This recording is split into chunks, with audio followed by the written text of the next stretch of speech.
Welcome back everybody. If you've been following along with my Halloween walkthrough videos over the last few years, you will have seen that I've incorporated a pumpkin army into my display. By that I just mean it's like I take these jack-o'-lantern heads, I put them on sort of scarecrow stick bodies with some creepy cloth. I think it looks really cool. Be sure to check out my old videos, you'll get an idea of what I'm talking about. A few years ago, I bought the Pumpkin Patch Prowler from Spirit to add to it as kind of like a leader for them, and I thought that was a great addition. But then what did I find at Home Depot this year? They have a 12-foot tall flaming skeleton jack-o'-lantern guy. He is amazing, and I wanted him the moment I saw him. Good luck getting anything at Home Depot this year. Everything has just been sold out almost immediately. So I keep going, I keep checking it out, but the local store near me has already taken down the display of the 12-foot Pumpkin Man, so I don't think I'm going to have any luck getting that this year, which I'm very disappointed by. But I thought as a consolation, I would still add to my pumpkin army. So I picked up these guys.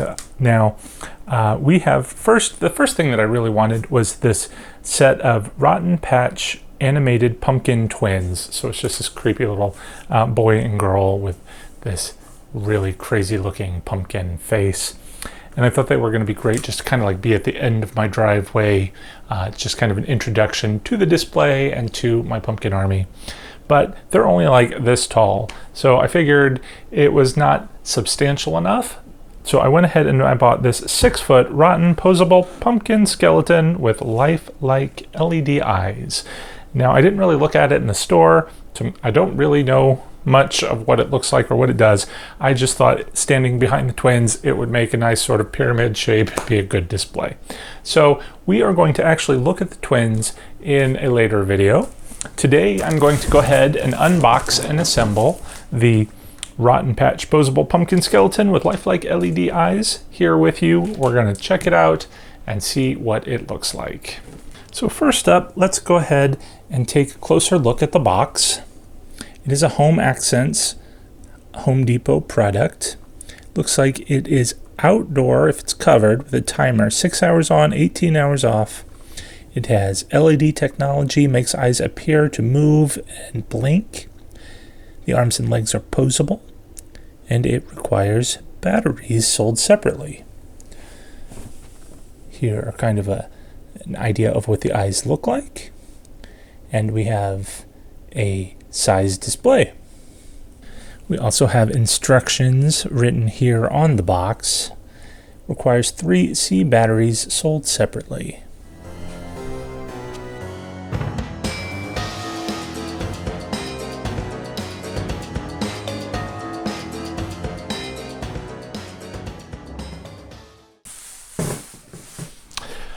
All right, let's go ahead and really open the box.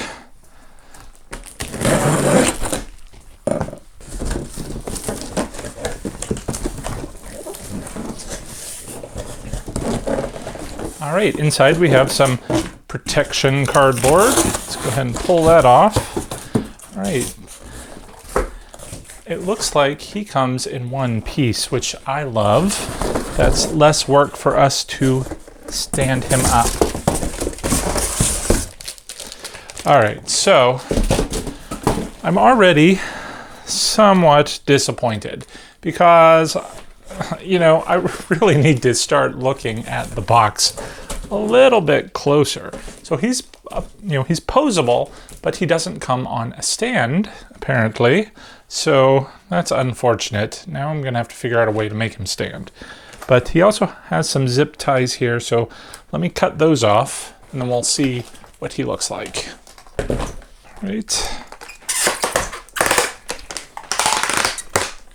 Okay, now I'm actually, this is impressive. I'm impressed. His toes are bendable.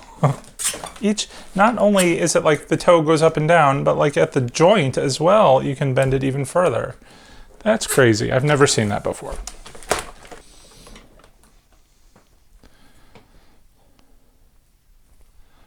Okay, he's a pose and stay, but he doesn't want to really stay too much, but I guess that's why his feet and everything are so posable. Maybe we can make it a little more sturdy. So I do like the fact that his hands and things, you can move it, it twists around so you can adjust it to make it however you want. And with these posable fingers as well, you could have him holding something if you wanted to. I'm actually kind of impressed with that. But the real question is what does he look like with his eyes lit up? So it has a try me button. Oh, it does work. Did I really need to go buy those batteries? I don't know. On the back here, we see he has a battery box. It's very visible on his back. That's a little disappointing. Like, what is this panel here? Why couldn't we just, put the battery compartment in the back? All right. Well, it says that we need to please remove the Try Me connector and add 3 C batteries for normal use. So I'm going to go ahead, take off this zip tie, add some batteries, and we'll take a look.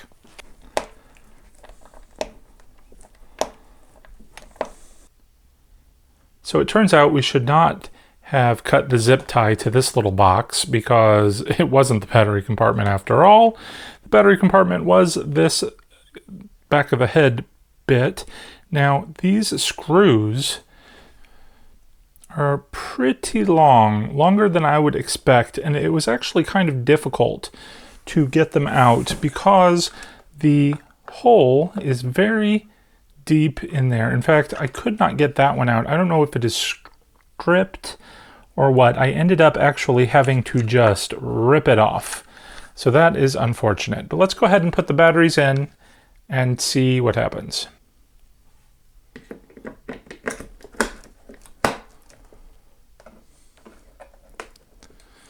Take out the Try Me button. This is an on-off button, so up is on, down is off. So if you watch my other videos, you know that batteries, covers that have screws are the bane of my existence, but this one is just absolutely torturous. It has taken me at least 10 minutes to change these batteries. I had to run down to the garage, get some pliers, and literally yank out the stuck screw.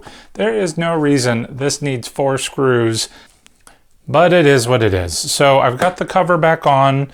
The battery pack's just gonna have to dangle for the moment. Let's go ahead, sit him back up, turn him on. Well, first let's see, his neck. Oh, okay, his neck does articulate a little bit. It's a little stiff, as is one of his legs is kind of hard to maneuver. The other's a little bit easier. So let's see if we can get him to sit upright again. Go ahead and turn him back on. There we go. Let's bring the camera in. We'll take a closer look. So here we have him sitting on his box. Let's go ahead and take a quick look first at his head.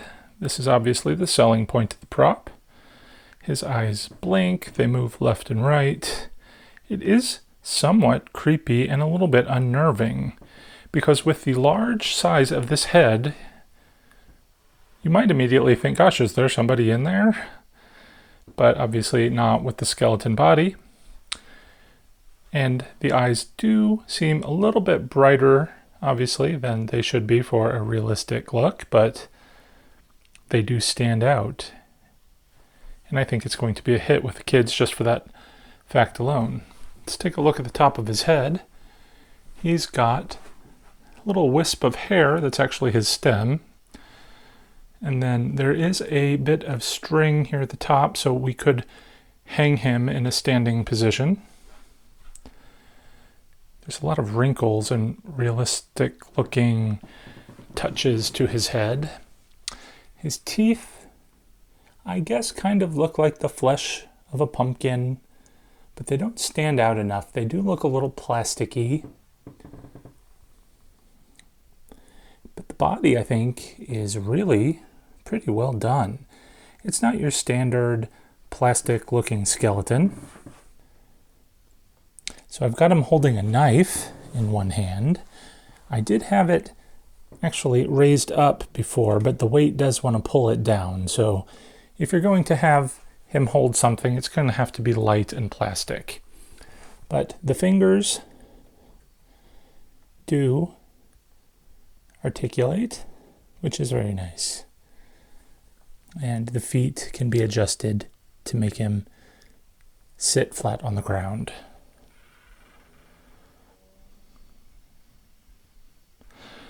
On the back, again, we have the battery compartment on the back of his head, the on-off switch, and this cord that goes down to this control box that just sort of sits there on the back, which is very unfortunate. If you look closely, you'll see his back does kind of have these spikes that run along his spine, which is a little creepy, but nobody's ever going to see the back unless you want them to see this box, so that's unfortunate. Maybe we can hide it within his body itself, but regardless, you're going to see this cord somewhere. And there you go. You know, I have to admit, I'm a little impressed with the technology that is creeping into our Halloween products. I actually like this, the whole idea of this anyway. I don't necessarily like the prop. The whole battery compartment thing just irritates the heck out of me, and the fact that he doesn't stand, and the fact that he takes C batteries. You should really look at the box before you purchase it. Not like me, I just had a concept, I saw my pumpkins, I threw them in the cart, assuming they were going to do what they were going to do, but they didn't, and that's partially my fault. That's mostly my fault. But he was only $60, so you can't really expect too much, considering if you're going to buy a posable skeleton by themselves, they can run almost $50 sometimes. So for $60, you get a pumpkin face and a digital effect. So I'm not sure what I think about him. I'd like to hear your comments. Leave me one below. Let me know, what do you think of our LED pumpkin face man? And hopefully it'll make me feel a little bit better about my purchase. Now I got to figure out, how am I going to make him stand? Maybe he could sit on a hay bale, I guess, or something, but it's just not what I had in mind. So I don't know. We'll figure it out. Stay tuned toward Halloween. When I do my walkthrough, you'll see him somewhere in the display. Hopefully he'll be standing. Be sure to stay tuned. Be sure you're subscribed. We're going to do lots of product reviews, DIYs, store walkthroughs, and giveaways as we get closer to Halloween. So till then, take care, stay safe, and happy haunting.